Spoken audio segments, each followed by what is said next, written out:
What's going on, everyone? Tech Me Out here, and in this video I'm gonna be sharing with you my personal experience with the Samsung Galaxy S10 Plus, the things I liked, things I didn't like, and also if you are that iOS person thinking about going over to Android to this particular phone, I'm gonna be talking to you as well. So first up is the design. It's the first thing we see, it's the first thing we're gonna talk about. And in short, I love it.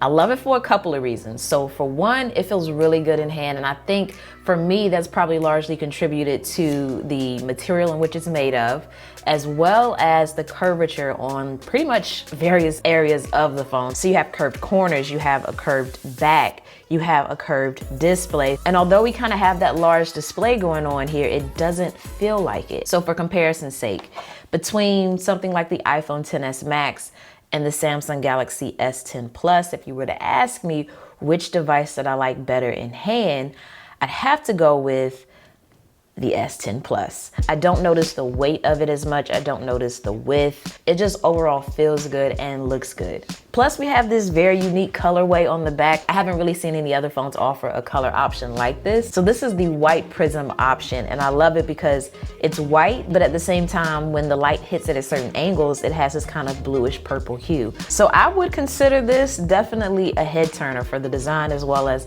the color option, because there's just not anything really out on the market that looks identical or really similar, that I'm aware of at least, to this. If I'm wrong, you can correct me in the comments. Now, if you're curious about the button placement, we do have the power button on the right-hand side. We have the volume buttons on the left-hand side with Bigsby as well. And then along the top, you have your micro SD card sliding your SIM tray in one.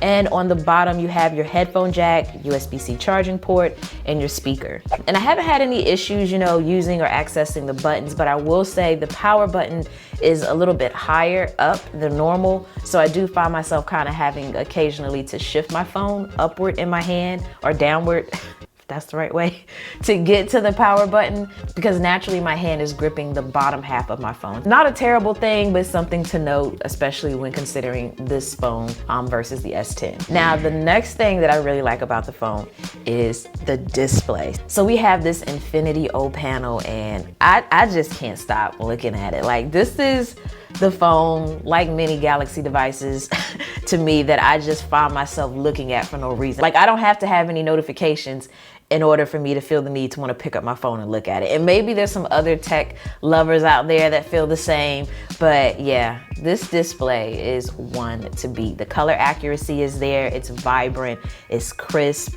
I love looking at anything up here, from images onto videos.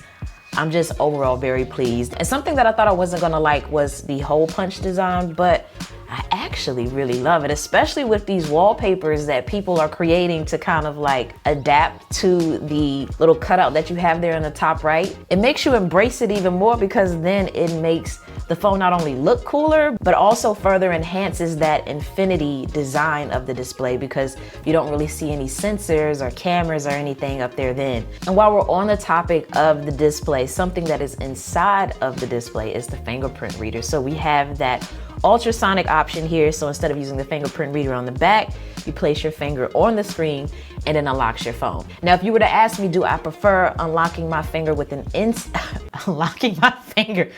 If you were to ask me, do I prefer unlocking my phone with an in-screen fingerprint reader over, one that actually scans it?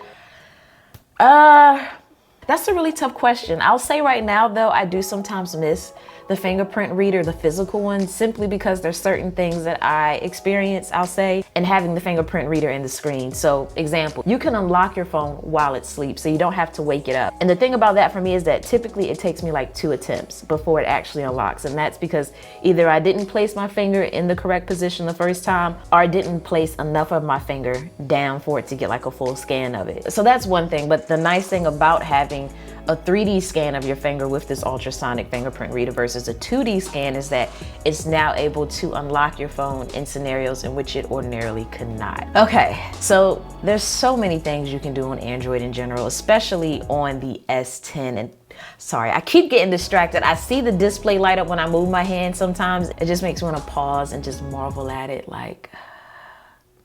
For all of my current S10 owners out there, or those that have seen the device in person. Let me know what you think of the display, but let's focus. The features. So with the S10 Plus, you can really tailor your experience to be what you want it to be. And I just feel like I really maximize the true potential of my device in using something like this. From small things onto large things that just kind of help my day-to-day activities. So for example, I really like that I can be within something like YouTube, but then at the same time navigate away from it, but have the video minimized in the corner. And for someone like myself that likes to multitask or kind of gets distracted a little bit and wants to navigate to another area of the phone, things like that make a huge difference. So when I have that random thought of something that I want to jot down for a review, or just jot down to remember in general, or even add to something like my groceries list, I can do that without having to stop entirely what I'm doing. I can multitask truly without even paying for a YouTube Premium subscription, because the phone just does it on its own. And then another area of multitasking that I like is that I can have 2 apps up at once, which I so love. I'm definitely that person that has like a video playing at the top and then a note-taking app at the bottom. Things like that just make a huge difference. Or if I'm, watching a video and I want to respond to a text or something, I can do that. Now the S10 Plus does have the, new One UI interface, which is very clean. I like it. And another feature that's unique to the S10 is the power share option, which means you can charge another device wirelessly from the back of this one. Is it a feature though that I use? I don't really use it much, but I do find it advantageous to charge something up like my Galaxy Buds. I don't know if I would charge per se another phone with it. I mean, if the phone was about to die though, I would definitely do it, but I wouldn't depend on this per se as my primary charging source for another device that's bigger than something like some, Galaxy Buds. And Samsung listened this go around, y'all, because now you can actually remap the Bigsby button without doing anything crazy to have that feature. So I have mine currently set for a single press to open YouTube and a double press to open Bigsby, but you can customize this within your settings to be what you want. So we've already established that the display is like the top of the list for what I like about the S10 Plus. The next thing I would say would be the camera. The camera is something to me that never ceases to amaze me on a Galaxy device. And this one doesn't miss the beat either. You got 3 cameras on the back this time. One is a standard lens, one is a telephoto, and one is an ultra wide. And it switches back and forth between the lenses automatically, but if you want to do it on your own, you do have control over that as well. So you got those punchy colors, super sharp images, very accurate. I love taking low light photos and videos with this because it just really brings out the blacks, and it has this overall kind of contrasty look that I personally enjoy when it comes to capturing images and videos. And on this one, you'll also find that you can now capture 4K video not only on the rear camera, but also the front-facing camera. And it looks good. And if you're the type that has, a shaky hand, you can take advantage of Steady Shot, which has performed well for me also. So yeah, loving the camera up here, and especially, I don't know how I almost forgot this, Instagram mode. All right, so a mode I wanted to show you is Instagram mode, which is right within the camera app, so you don't even have to navigate to Instagram to capture a photo or a video. You can also still utilize all 3 lenses, and if you're wondering if you can capture a video and then continuously record into another one as if you were on Instagram, yes, the answer is yes. So I'm gonna speed this up a little bit. And if you look closely down there, you will see that we have 2 videos working on our 3rd one. So yeah, once I release it, it hops on into the Instagram application.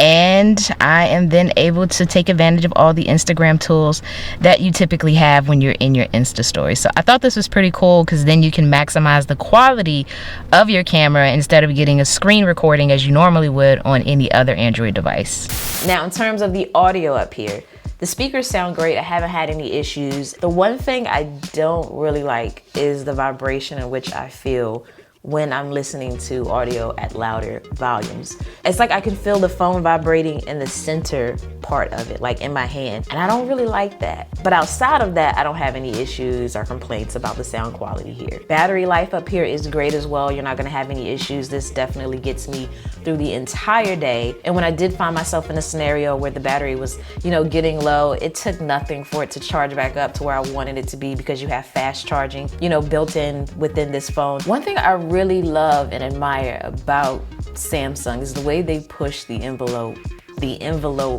of innovation. Like, they set the bar, and the S10 Plus echoes that. But yeah, if you've been eyeing the S10 Plus, would I say to go for it? Yes, if you've been eyeing this one, I say definitely go for it. It's a good, solid phone. I feel so productive when I'm using it. Everything has been very speedy and responsive. I haven't had any issues with it hanging up or anything like that. It just delivers. Now, my iPhone users that are thinking about switching over, would I say do it? Truthfully, it really falls on how deep within the Apple ecosystem you are, and if you feel like the change is worth it. And hopefully I gave you some, insight on some of the things you can expect and enjoy or not enjoy to help you figure out if it's worth converting over. But as much as I want to tell you one way or the other, it's hard. It's really hard because the deeper you are in the Apple ecosystem, the harder I think it is to decide. But what I can say is that if you are going to switch over right now to Android, this would be the device to get, in my opinion, because you just have so much that you can actually enjoy on this phone with this beautiful premium design that I'm sure y'all are probably sick of hearing me rave about in this video. There's a lot of hype around this phone, and I can see why, because it deserves it. It definitely gets my recommendation. And hopefully you all enjoyed this video. If there were questions that I didn't answer, you can feel free to drop them down below. I'll do my best to do that. I'll probably update you with more of my thoughts as they come about this on Twitter and Instagram, maybe make another video, who knows? So just make sure you subscribe so you can be updated whenever I release another. And as always, thanks for taking the time out to let me tech you out.